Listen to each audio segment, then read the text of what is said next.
Hello dear classmate, welcome back to the diagnosis chapter. In this video, we are going to introduce a third diagnosis category, the effect cause diagnosis. As we have been discussed in the previous video, the cause-effect diagnosis is like an experienced doctor which needs a full dictionary. On the other hand, the effect cause diagnosis is like an expert doctor who does not need any full dictionary. He can perform diagnosis directly from the test failure. Here we show a typical effect cause diagnosis flow. Given test patterns and the circuit information and the test failures from the tester, we can perform effect cause diagnosis. In the first step, we perform path tracing. In this video, we would introduce two techniques, CPT and star tracing. After path tracing, we will have a bunch of candidate faults. And then in step 2, we perform pruning. The purpose of pruning is to reduce the number of candidate faults. We can use techniques such as set operation or layout information and etc. After pruning, we have a smaller list of suspect faults. Finally, in the third step, we perform ranking. We rank the possibility of the suspect fault by simulation.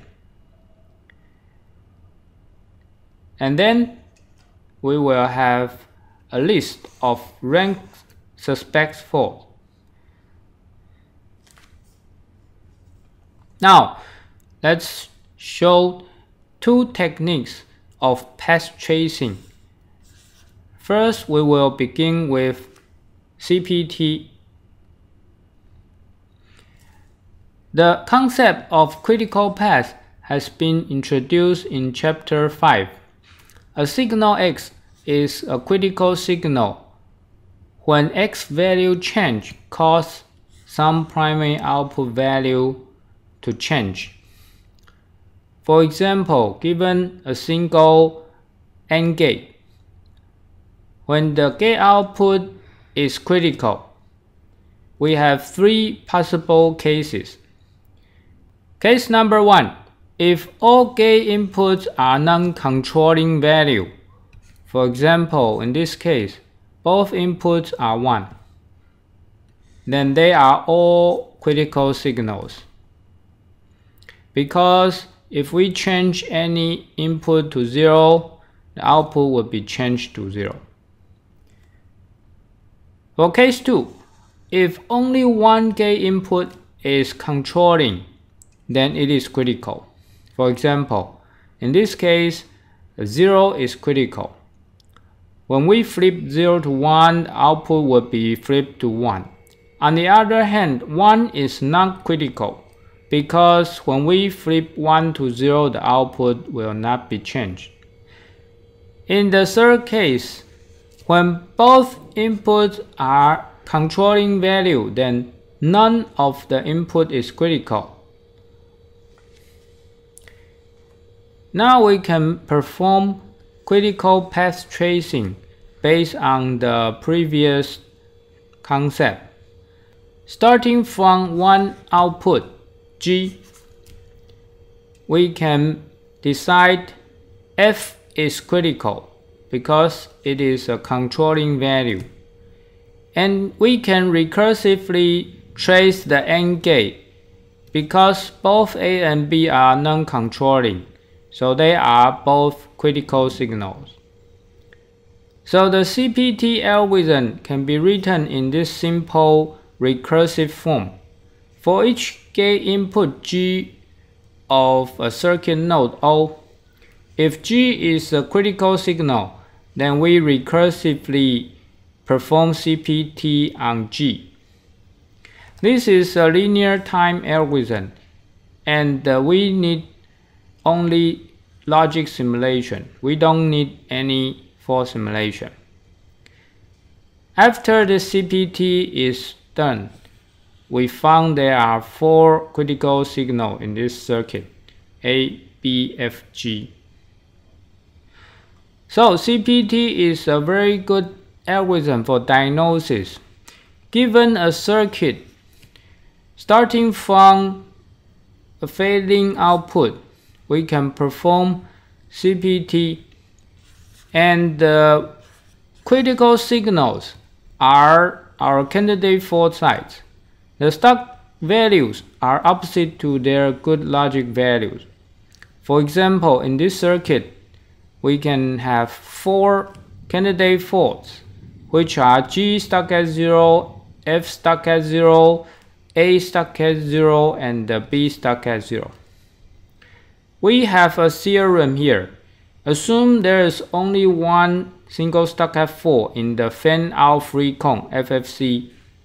The fault must be one of the candidate faults using CPT. Although CPT is very good for fan-out free cone, however, it has some problem for a circuit with fan-out. Given this circuit with fan-out stem E, when we applied input pattern 1, 1, 0, and the good output K is equal to 0, but we observe a 1 on the tester. Question number 1, please use CPT to find the candidate fault.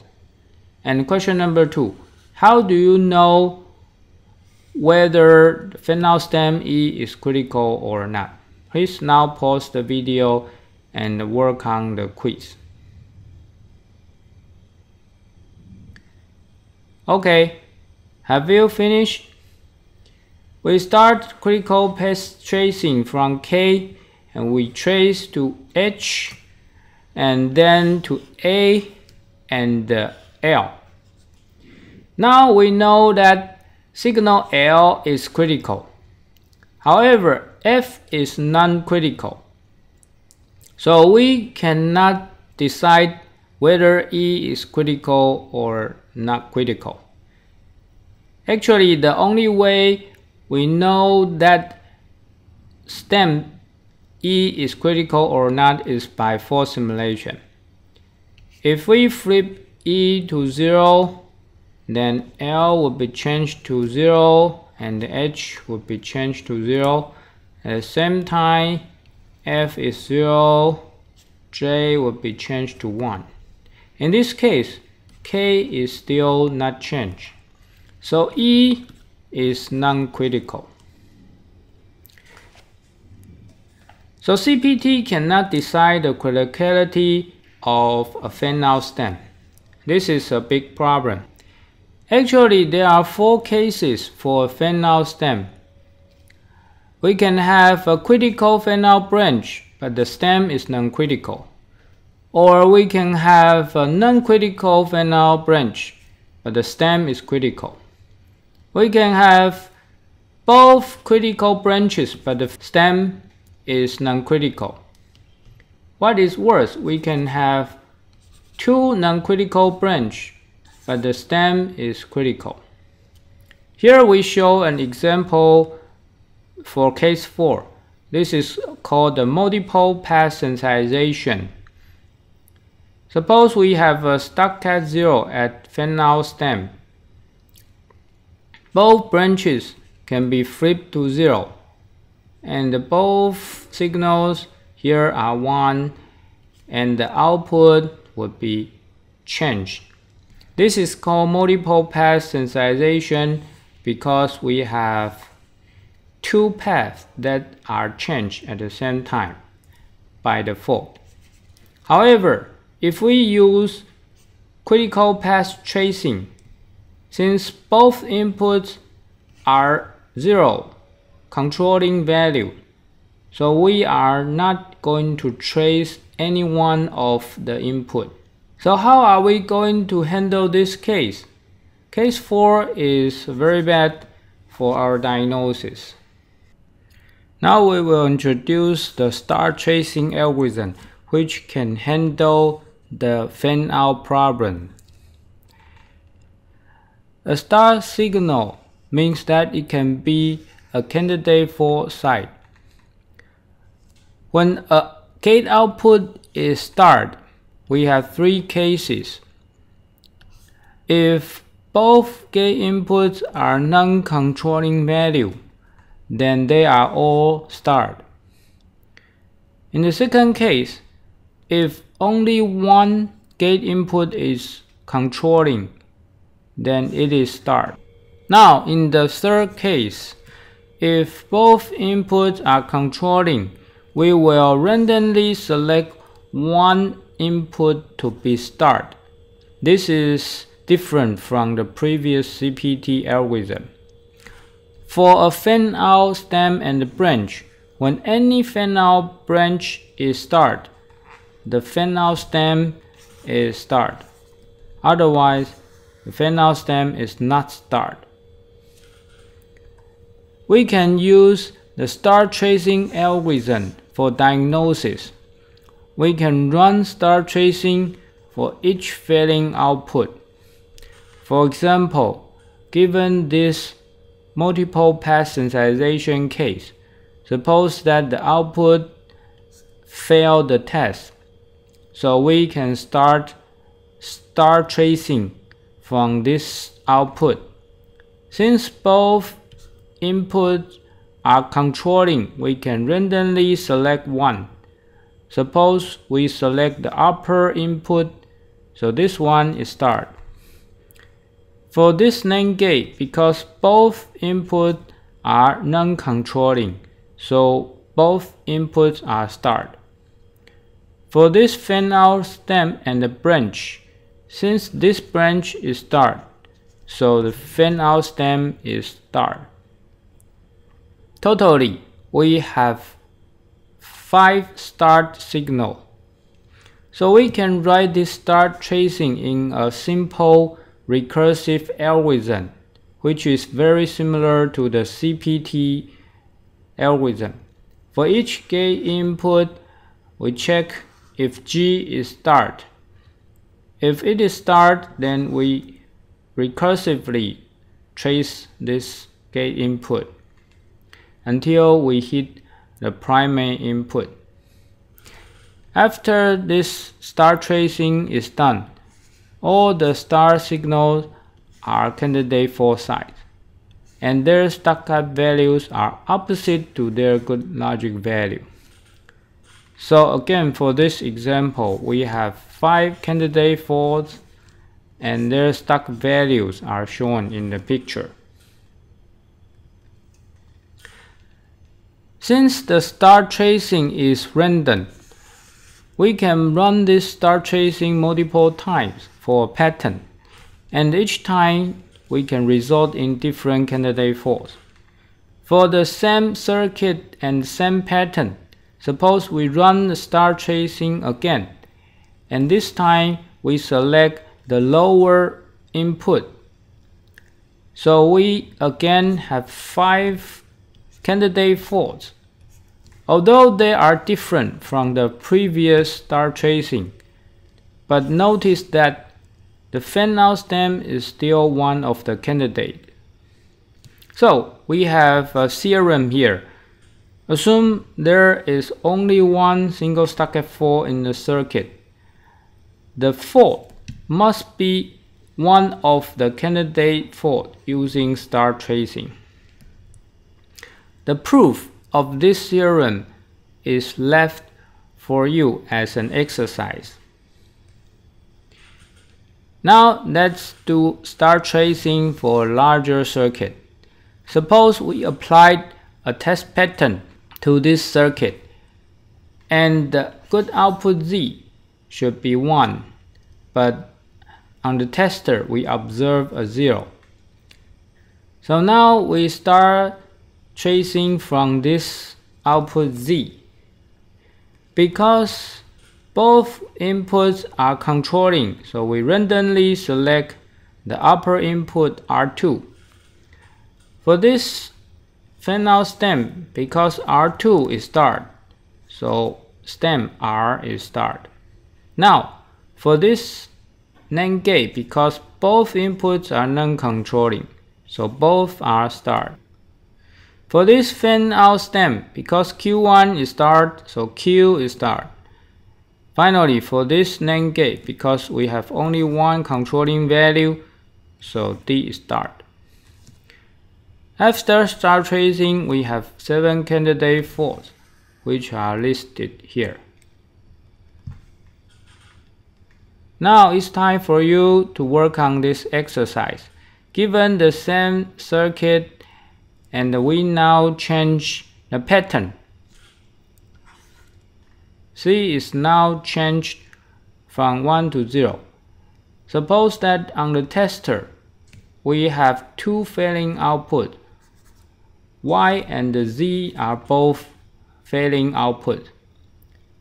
Please perform start tracing from Y and Z.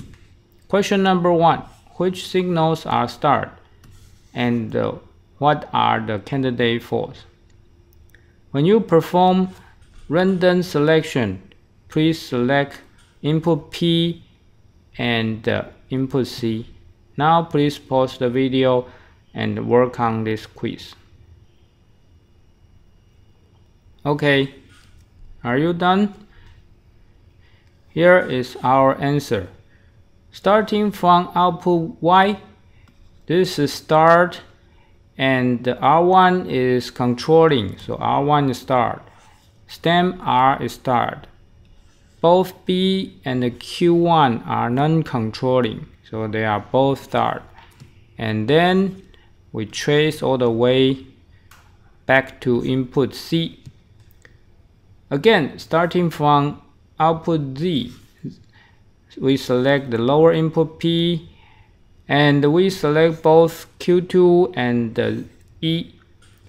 So there are totally 12 start signals, and we have 12 candidate faults. Have you got it correctly? Now we enter the second phase, pruning phase. After path tracing, we have many candidate faults. Now in the pruning stage, we want to perform some operations such as set operation or layout information or timing information to reduce the number of faults so that we can generate a smaller number of suspect faults. This slide shows the difference assumption between single fault and the multiple fault. If we assume there is only one single fault in the circuit, we can take the intersection of candidate faults from different test patterns. As is shown in this figure, suppose that these X are the candidate faults after start tracing of pattern 1. The dark red shows a true fault, and the other light red X shows false fault. And here we have another 3 candidate faults after start tracing of pattern 2. We can take the intersection of candidate fault list, and the result is guaranteed to be correct if we assume there is one single fault. However, if there are multiple faults in the circuit, we need to take the union of candidate faults. For example, after start tracing, we have 2 faults here, and after start tracing of the second pattern, we have another 2 faults. We take the union of pattern 1 and pattern 2, so we now have 4 suspect faults. However, this result may be incorrect. we can miss some true faults. What is the reason? Please think about it in FFT. Continue from the previous example. After pattern 1, we have 7 candidate faults after star tracing. After pattern 2, we have 12 candidate faults. Now we perform a set intersection and we are left with only 5 suspect faults. This is a smaller fault list for us to diagnose. Besides set operation, we also have other pruning techniques available. For example, if we want to diagnose bridging fault, we can also use the layout information to prune the candidate fault. A bridging pair is supposed to be physically close to each other on the layout if they are true bridging fault. So, if two faults are physically far from each other on the layout, then they can be pruned from the fault list. Another example of pruning is timing information. Suppose we want to diagnose delay fault. If a fault fails along the short path, but it passes on a longer path, then we can also prune this fault. For example, for the fault C propagate to output Y along 2 path delay, and it propagates to output Z along a path of 3 gate delays. If on the tester we observe a failure on Y but we observe a path on Z, then we know that C may not be the true fault, so we can prune it. Finally, we have a small set of suspect faults. Now we need to rank the possibility of this suspect fault.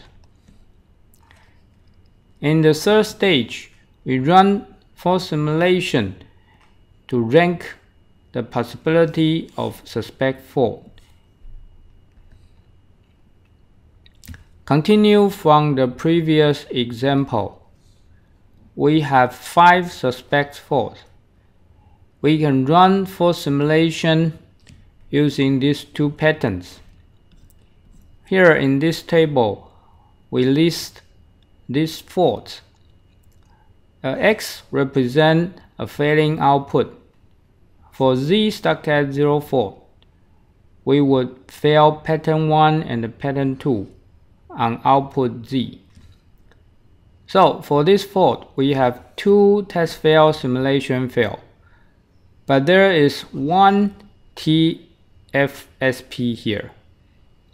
So, according to our score formula, the score of this fault is 0.67.